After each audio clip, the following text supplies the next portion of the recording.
Ini dokumen negara. Simpan. Sampaikan di tengah-tengah umat yang global saja. Karena ini rahasia negara. Itu saya diwanti-wanti sama Pak Jenderal Gatot Nurmantio. Setelah beliau tidak jadi panglima. Sampai di rumah saya baca. Yang global saja ngeri, apalagi yang rinci. Habis itu saya dipanggil lagi oleh Pak Gatot di sebuah villa di Prigen, Pasuruan. Ustadz, segera ulama seluruh Jawa Timur turun gunung. Indonesia dalam keadaan danger. Siap, Jenderal. Alhamdulillah. Kita kumpulkan ulama-ulama seluruh Jawa Timur. Habis itu kemarin, seminggu yang lalu, hari Selasa, saya dipanggil lagi oleh Pak Gatot di Jogja. Ustadz, ini geng Solo melakukan kudeta struktural untuk menghancurkan pemerintahan Prabowo. Karena pendanaan geng Solo unlimited, Pak. Bahkan sampai Mulyono ini punya emas-emas batangan itu disimpan di Budapest. Bahkan Betor yang politisi PDIP, Betor itu uang yang disimpan oleh Mulyono itu di 3 bunker, di 3 tempat.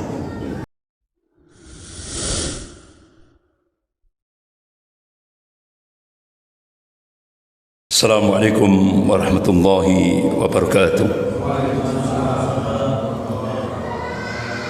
Wa na'udzu billahi min syururi anfusina wa min sayyiati a'malina.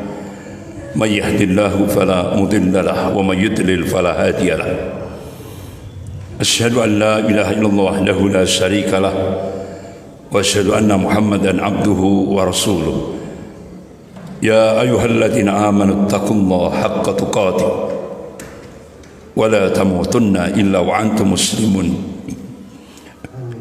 يا أيها الناس اتقوا ربكم الذي خلقكم من نفس واحدة وخلق منها زوجها وبث منهما رجالا كثيرا ونساء واتقوا الله الذي تسألون به والأرحام إن الله كان عليكم رقيبا يا أيها الذين آمنوا اتقوا الله وقولوا قولا سديدا يصلح لكم أعمالكم ويغفر لكم ذنوبكم ومن يطع الله ورسوله فقد فاز فوزا عظيما أما بعد فإن أصدق الحديث كتاب الله وخير الهدي هدي محمد صلى الله عليه وسلم وشر الأمور محدثاتها وكل محدثة بدعة وكل بدعة ضلالة وكل ضلالة في النار. Masyarul muslimin rahimakumullah. Allah Subhanahu wa taala dan Rasulnya menegaskan baik dalam ayat-ayat Al-Quran maupun hadis-hadis yang sahih, as-sira' bainal haq wal batil. Jadi kata Allah dan Rasulnya, pertarungan antara al-haq dan batil itu senantiasa ada ila yaumil qiyamah, sampai yaumil qiyamah.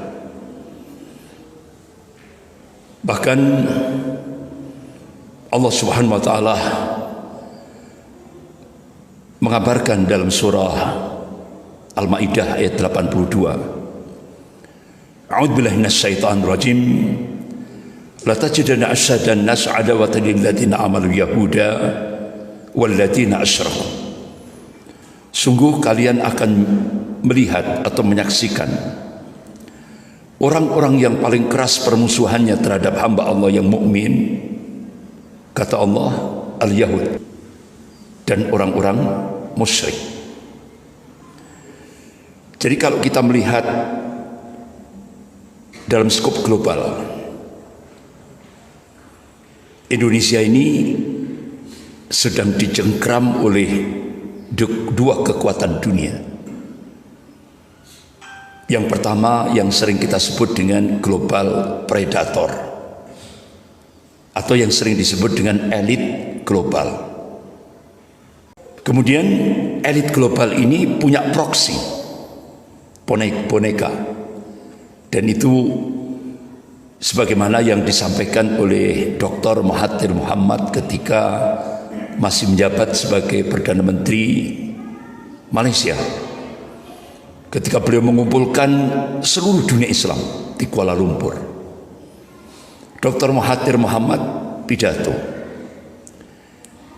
"The Jews rule this world by proxy." Jadi kata Dr. Mahathir Mohamad itu untuk menggenggam dunia ini lewat proksi, boneka. Jadi proksi sebelah kanan itu imperialisme Amerika, proksi sebelah kiri itu imperialisme Cina. Jadi hakikatnya Amerika dan Cina itu adalah proksi, atau yang sering disebut dengan elit global. Bapak-bapak, ibu yang dimuliakan Allah, kalau musuh itu ke Moskow, Uni Soviet. Kalau di NID, Peking, Cina. Sampai akhirnya di NID diundang ke Cina oleh Mao Zedong di kawasan Sungai Angsa, Cina. Di NID diprovokasi oleh Mao Zedong. Di NID, saya sudah 200 jenderal di Cina. Kamu harus jenderal di Indonesia. Itu Pak.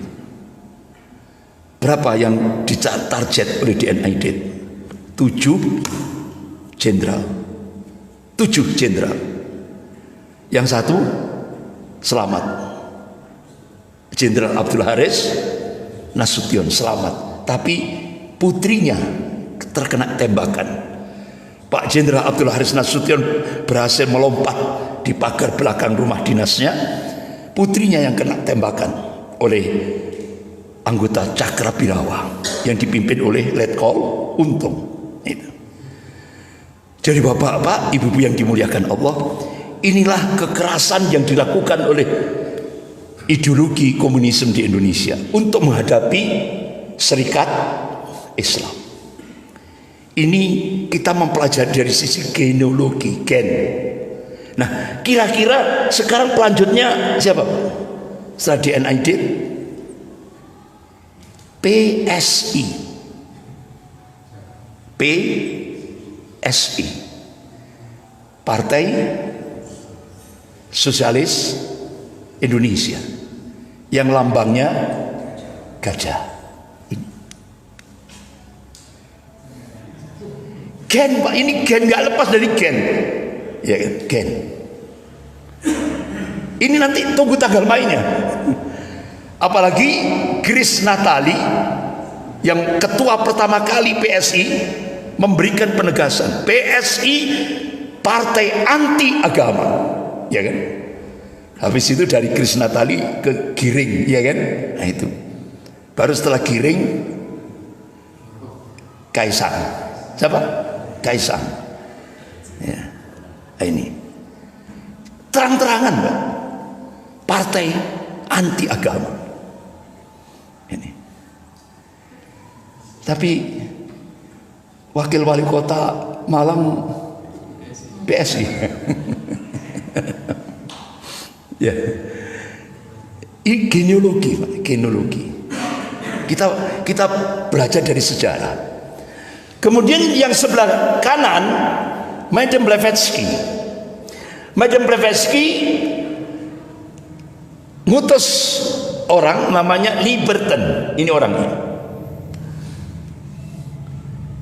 Ajaran yang disebarkan untuk menghadapi Serikat Islam, ajaran teosofi. cikal bakal pluralisme agama, yang akhirnya muncullah Islam Nusantara. Sudah benar? Nah, Liberton dilanjutkan oleh organisasi Budi Utomo. Ini genealoginya. Nah, dibongkar oleh pakar sejarah Belanda, Dr. Steven. Jadi pengurus Budi Utomo mayoritas ambtenar, pegawai Belanda, pegawai yang digaji oleh penjajah Belanda. Itu mayoritas pengurus Budi Utomo. Ini bukunya sudah diterjemahkan dalam bahasa Indonesia. Dr. Steven, ini pakar sejarah dari Belanda.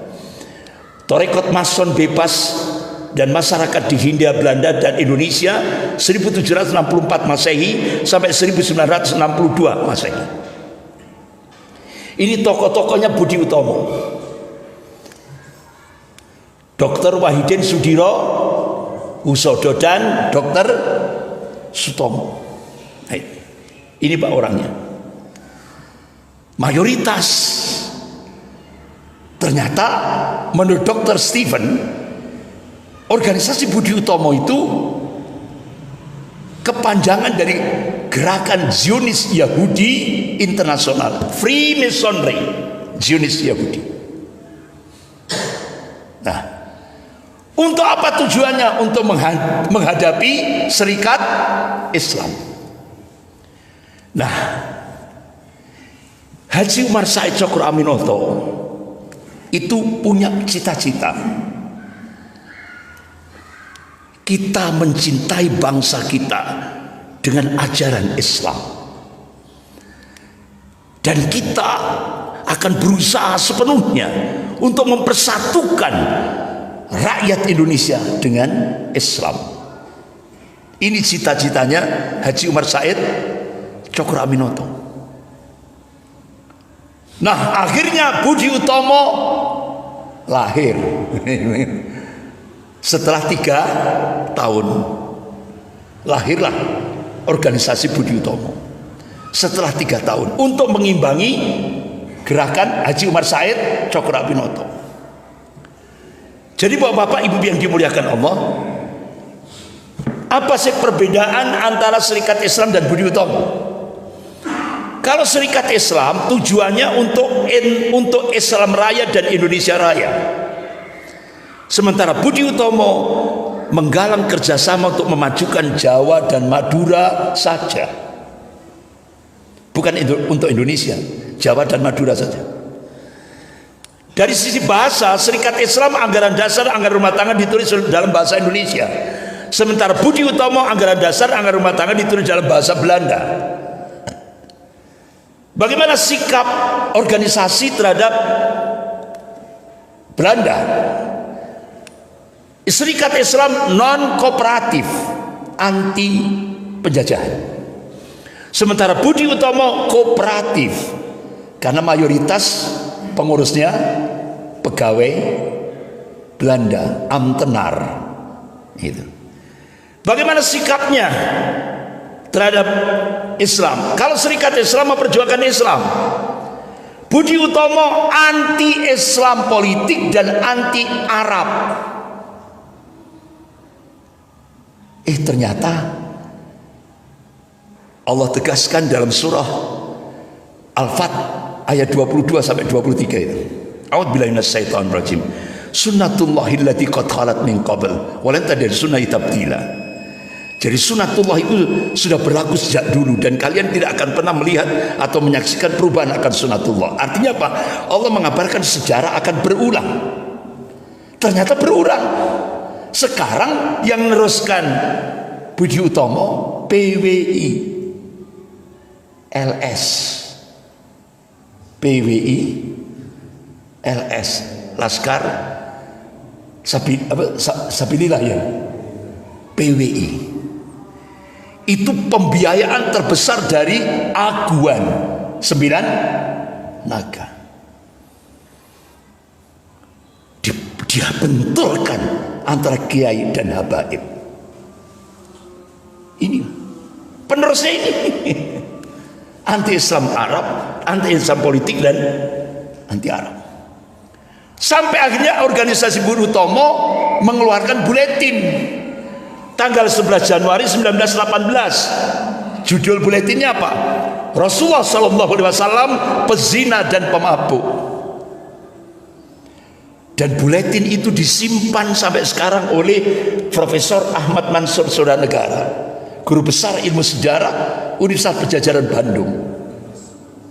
Akhirnya Haji Umar Said Cokro Aminoto bentuk Laskar Kanjeng Rasulullah untuk melakukan perlawanan terhadap organisasi Budi Utomo yang melecehkan Rasulullah SAW.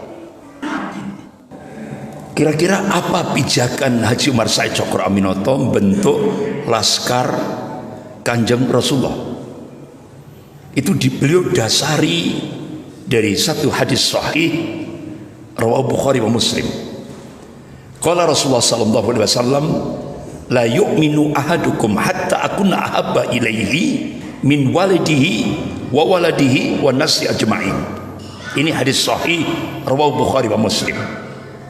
Belum sempurna iman seseorang di antara kalian, kata Rasulullah, hingga aku, kata Rasulullah, lebih dicintainya daripada orang tuanya, anak-anaknya, wanasi ajma'in, dan manusia seluruhnya. Ini yang mendasari Haji Umar Said Cokro Aminoto bentuk Laskar untuk melakukan perlawanan terhadap organisasi Budi Utomo yang melecehkan Rasulullah SAW.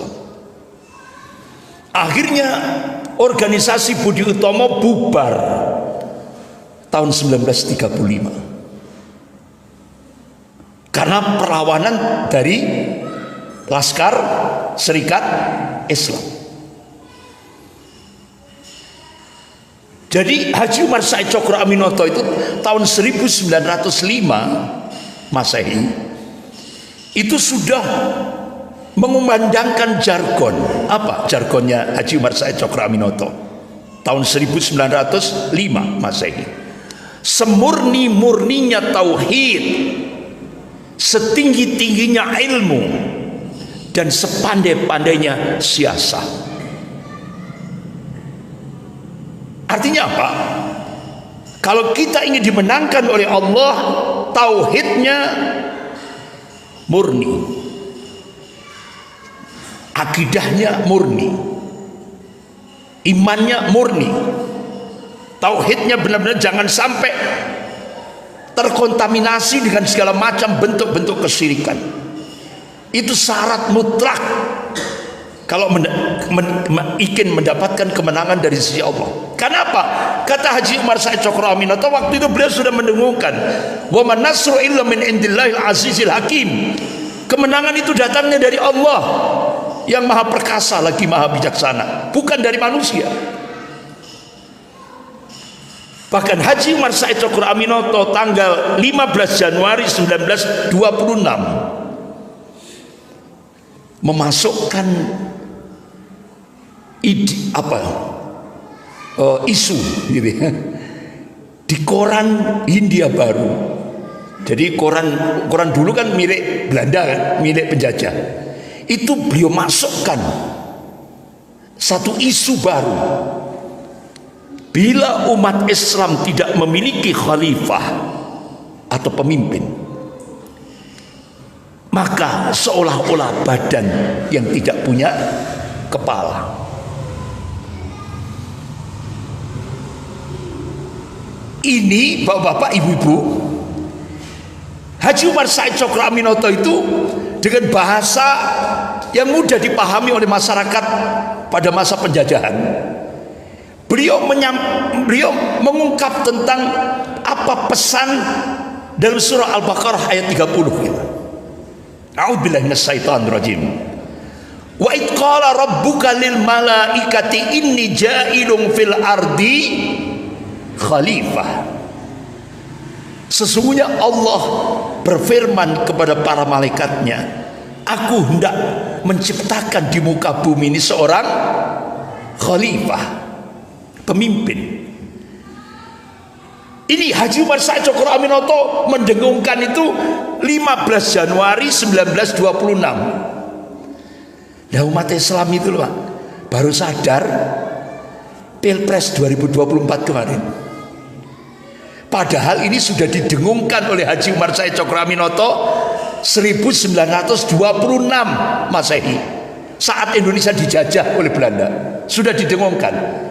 Ini intisari daripada surah Al-Baqarah ayat 30. Artinya apa? Haji Umar Said Cokro Aminoto itu menegaskan kepemimpinan di dalam Islam itu sangat penting. Sampai pemakaman jenazah Rasulullah SAW tertunda gara-gara memilih pemimpin. Jadi jenazah Rasulullah itu pemakamannya tertunda gara-gara memilih pemimpin. Begitu Abu Bakar As-Siddiq radhiyallahu anhu diangkat menjadi khalifah, baru jenazah Rasulullah dimakamkan. Berarti kepemimpinan di dalam Islam sangat penting sekali. Kepemimpinan dalam perspektif Islam itu sangat urgent. Dan umat Islam di Indonesia baru sadar Pilpres 2024 kemarin. Saya juga kaget. Waktu itu Panglima TNI Pak Jenderal Gatot Nurmantio masih jadi Panglima. Cina untuk membeli Indonesia cukup menyiapkan 50 triliun. Indonesia sudah dibeli oleh Cina 50 triliun. Tapi Cina untuk menghadapi pemimpin ideologis Anies Baswedan, Cina menyiapkan 500 triliun. Kita baru sadar, berarti Indonesia dengan pemimpin ideologis menurut kacamata Cina lebih berbahaya pemimpin ideologis. Itu kita baru sadar. Dan itu pun ketika pelaksanaan Pilpres 2024 masih kurang kan 500 triliun. Akhirnya 3 BUMN dijual murah. Satunya pabrik kertas Leces Probolinggo dijual murah. Ini loh. Makanya kepemimpinan dalam Islam sangat penting. Makanya saya dipanggil Pak Jenderal Gatot Nurmantio di sebuah hotel di Surabaya. Ustadz, ini dokumen negara, simpan, sampaikan di tengah-tengah umat yang global saja, karena ini rahasia negara. Itu saya diwanti-wanti sama Pak Jenderal Gatot Nurmantio setelah beliau tidak jadi Panglima. Sampai di rumah saya baca, yang global saja ngeri, apalagi yang rinci. Habis itu saya dipanggil lagi oleh Pak Gatot di sebuah villa di Prigen, Pasuruan. Ustadz, segera ulama seluruh Jawa Timur turun gunung. Indonesia dalam keadaan danger. Siap, Jenderal. Alhamdulillah, kita kumpulkan ulama-ulama seluruh Jawa Timur. Habis itu kemarin, seminggu yang lalu, hari Selasa, saya dipanggil lagi oleh Pak Gatot di Jogja. Ustadz, ini geng Solo melakukan kudeta struktural untuk menghancurkan pemerintahan Prabowo. Karena pendanaan geng Solo unlimited, Pak. Bahkan sampai Mulyono ini punya emas-emas batangan itu disimpan di Budapest. Bahkan Betor yang politisi PDIP, Betor itu uang yang disimpan oleh Mulyono itu di 3 bunker, di 3 tempat. Luar biasa. Makanya bapak-bapak, ibu yang dimuliakan Allah, Pak Prabowo itu pakai strategi makan bubur panas dari pinggir dulu menuju tengah. Ya kalau Pak Prabowo ngikuti kemauan kita yang di grup-grup WA, hancur Pak Prabowo. Kan kepinginnya kita itu kan Pak Prabowo, mumpung Bapak sudah jadi presiden, ya kan, ndang cepet, ndang cekel, nggak semudah yang dibayangkan. 75% cadangan devisa itu oleh Mulyono sudah diserahkan ke 9 naga. Dana APBN itu sebenarnya itu dana APBN kita untuk presiden yang selanjutnya itu sudah dimasukkan di bank-bank 9 naga. Sehingga Pak Prabowo ini disandra. Itu berat, Pak, berat. Nah kita kan kepinginnya kan ndang cepet nih, ya kan. Nah mudah-mudahan Allah selamatkan Indonesia ini. Makanya Pak Prabowo butuh dukungan ulama. Mudah-mudahan. Saya kira gini, karena waktunya terbatas, kita akhiri dengan doa kafarat majelis. Subhanakallahumma wa bihamdika asyhadu an la ilaha illa anta astaghfiruka wa atubu ilaik. Wabillahi taufiq wal hidayah. Wassalamualaikum warahmatullahi wabarakatuh.